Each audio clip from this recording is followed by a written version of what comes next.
En este video hablaremos de el circo y la intelectualidad.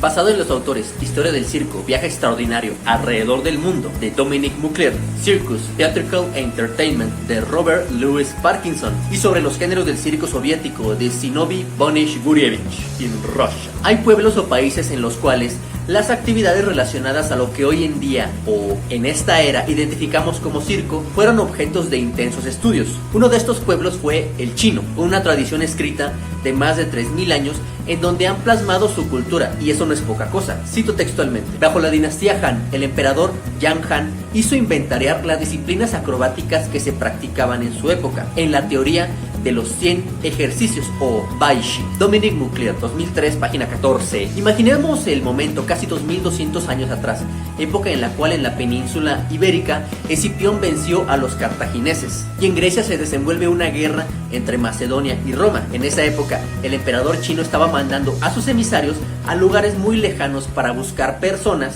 que fueran capaces de realizar ejercicios acrobáticos e ir a China a demostrar sus habilidades frente al emperador. Hubo grandes obras de ingeniería y logística en el Imperio Romano para desarrollar el espectáculo denominado como circo romano. Pongámonos a pensar en la magnitud de estos espectáculos, aunque realmente tenga poca resemblanza con lo que conocemos actualmente como circo. Para hacer funcionar dichos espectáculos, los técnicos romanos debieron pensar en soluciones para las líneas de suministro de materiales de mantenimiento, animales, trabajadores y además insumos traídos desde diversas partes del imperio. Imaginen la tecnología que debían tener para presentar incluso batallas navales en los coliseos, inundando la pista y con barcos reales. Cito textualmente: los grandes anfiteatros romanos llamados circos por la palabra latina para círculo se dedicaban con mayor frecuencia a combates de gladiadores, carreras de carros, simulacros de batallas y otros. Robert Louis Parkinson. Cuando el circo pasó de presentarse en edificios que no estaban acondicionados específicamente para la actividad circense a presentarse debajo de una carpa o big top, también fue un avance considerable tecnológicamente hablando en el mundo del espectáculo circense. Abro comillas. Otras innovaciones importantes durante este tiempo incluyeron la introducción de la carpa de circo o big top, que se utilizó por primera vez alrededor del año 1825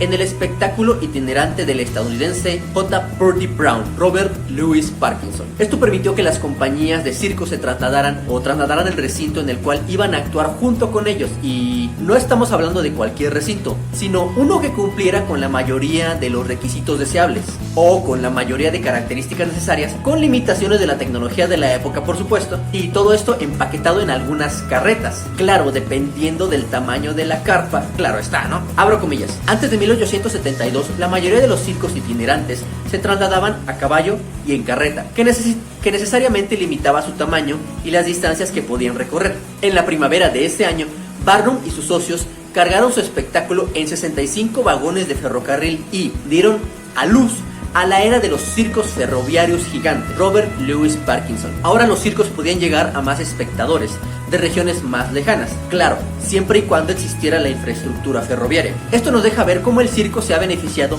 de los avances científicos. El circo, como manifestación artística y de expresión corporal, tuvo grandes avances con los rusos, ya que grandes pensadores e innovadores de este país vieron en el circo la oportunidad de crear un ente multidisciplinario, combinando otras artes escénicas y no escénicas con el circo. En los años 1920 en Rusia, abro comillas, era una época en que los intelectuales mostraban un gran interés por los números de pista. Meyerhold escribió un ditirámbico artículo sobre la tecnología aplicada al círculo, y Mayakovsky redactó textos para su amigo, el payaso Lazarenko, además de una fantasía, Art de Moscú. Dominique Mouclair, 2003, página 70. En el circo ruso podemos ver un fuerte componente intelectual que se esfuerza en plasmar la ideología de una nación en un arte escénico como el circo, dándole características distintivas únicas que lo hacen sobresalir de las otras expresiones circenses de otros países. En los años 1920 en Rusia, abro comillas, tras la revolución quedaron algunos circos privados, pero el Estado ha decidido intervenirlos. La característica principal de esta intervención del Estado, que tendría una considerable influencia sobre el estilo de circo soviético, consiste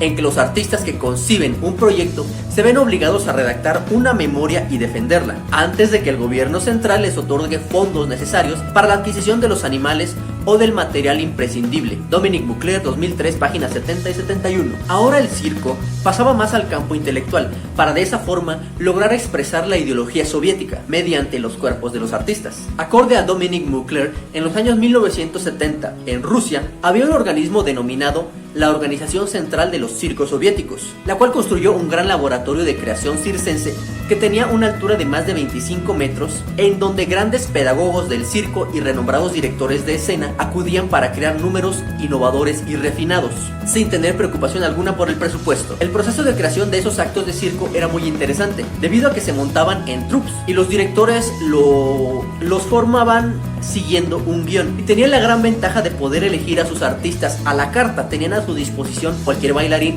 cirquero o gimnasta que requirieran para el proceso creativo. También tenían un equipo de arquitectos e ingenieros para el diseño de materiales, estructuras y modificaciones de estas para estar al servicio de dicho proceso creativo. Abro comillas. Esos números, sobre todo los números aéreos, influyeron igualmente en la arquitectura de los circos, al exigir unos anclajes lo suficientemente sólidos para resistir las tensiones de cables y motores, y alturas superiores a los 20 metros. Dominic Mugler, 2003, páginas 72 y 73. Imaginemos un arte escénico como el circo, utilizado como propaganda para la ideología de un estado. Al ser un arte que se basa en la admiración y la sorpresa, los rusos aprovecharon bien estas características para promover la superioridad de su pensamiento, en una época en la cual se disputaban con Estados Unidos el liderazgo mundial. Bien, eso es todo por este video. Si te gustó, te invito a compartirlo, suscribirte y darle like. Basado en los autores Historia del circo, viaje extraordinario alrededor del mundo, de Dominic Mugler, Circus Theatrical Entertainment, de Robert Louis Parkinson, y sobre los géneros del circo soviético, de Zinovy